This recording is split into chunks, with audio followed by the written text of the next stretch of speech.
Good morning. My name is Jayson Coil, Operations Section Chief for Southwest Area Team 1. Today is July 20th, and this is your operational update for the Laguna fire. All right, last night on the infrared, the fire was mapped at 16,713 acres. Part of the fire was obscured by clouds, so our infrared wasn't completely accurate, but of the area we were able to map, that is the acreage. Excuse me.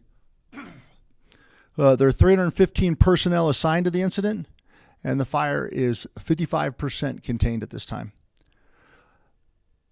Currently on the fire, the fire activity and the threat is moderate, I'd say, on the south, and maybe a little bit higher than that on the north. So I'm going to talk about what we've been evaluating and then our planned actions for today.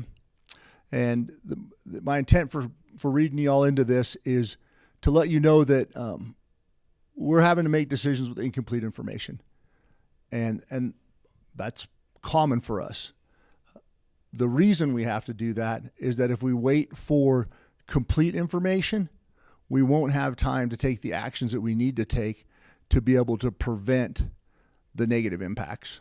So when I'm talking about this incident, I am strictly focused on the actions that we're undertaking. I understand that it's going to be contextualized in the larger incident and in people's view of the approaches taken to manage fire as a whole. I would ask you to at least take a moment to consider the information that I'm providing in a smaller context. I think it might have more value for you. All right, so what we're anticipating and what our weather forecast is saying is that we're going to have warming and drying weather with increased fire behavior. That's going to continue for several days, beginning with today. Right now, there are key natural control features that we have the opportunity to utilize, and I'll point them out when I go to the map, in both Division Alpha and Division Mike to limit the overall fire size. The risk of waiting until we're sure we need to use those features is that we may lose the inability to use them because the fire will no longer be in an area that they have value, and it also is going to increase spotting potential as things get hotter and drier. An ember that lands on receptive fuel is more likely to start another fire, which means that while those barriers may be there, we may just hop over the top of them. So that comparison, if you will, between the future potential for the incident if we choose to do nothing and the current state of the incident is something that we spend a lot of time evaluating when we're trying to determine a course of action. And finally, this making decisions with incomplete information, it's not easy, but it's essential. There's no other option. You just simply have to do it. All right, with that, I'll go to the map and I'll tell you about what's going on in Division Alpha and Division Mike. So Division Alpha, of course, up here on the north end of the fire, we'll zoom in on that portion, and then I'll show you what we did get last night on our infrared, and everything's looking really good in Division Alpha. So the natural fire moved from this heavy red line you see here to this lighter red line to the north over the last 2 days because we did not get infrared last night, so that represents 2 days worth of growth. And then this, I told you yesterday that we had fire all the way up this hand line into the natural barrier. Where you see this fire turn the corner is actually where that natural barrier begins. This was just mapped remotely, so as things progress, we will make sure that we align the actual hand line and the natural barriers with where the fire is hung up. But this isn't a green island right next to the hand line that is in risk of going across.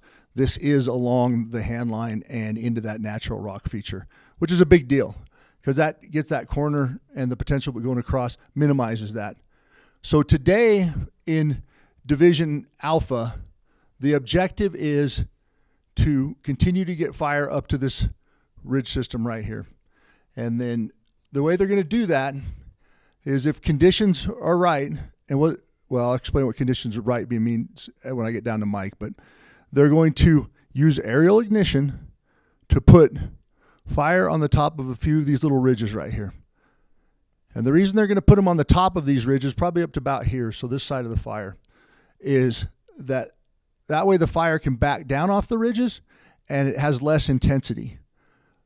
If you allow the fire to, especially here, to reverse slope and then run up these ridges, it's going to do that with more intensity, and it's going to, it's going to create more severe impacts, if you will. Not quite sure how to explain that, but there'll be a lot more completely black trees versus just the fuel in the ground burned up. So that's the actions that we have planned for Alpha today, is aerial ignitions in this part, hold it underneath this natural barrier, and then they're continuing to do work to patrol that line and also to do some of the repair work and the rehab work on other parts of the fire as able. All right, so we'll go to Division Mike now, so it's down here. All right, so in Division Mike, this is the complicated part. So this is the fire's edge. This jagged line out in front of it is where the fire is grown down off this hill. So we have growth over the last 2 days that are getting down, that are moving it down into La Presa.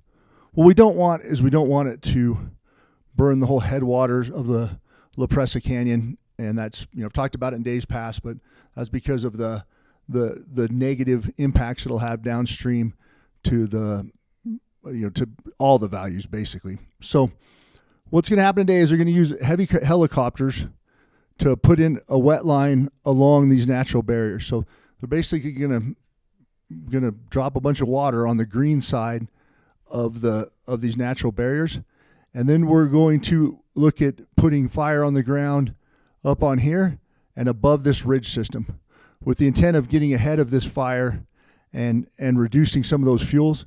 So they'll do it where it's perpendicular to slope for the same reasons I talked about in Division Alpha. But the goal is to get it down to this ridge and to hold it on this ridge.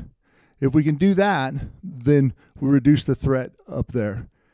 If conditions are favorable and we're getting the fire effects that we want, we'll continue with this for as far as we're able, as long as the conditions are favorable. If conditions aren't favorable, or if we're not getting the effects we want, we may not get anywhere with it today. We'll do what we call a test fire first. If it doesn't create the right conditions, we won't go back in there and continue to do work. So that's the plan for today.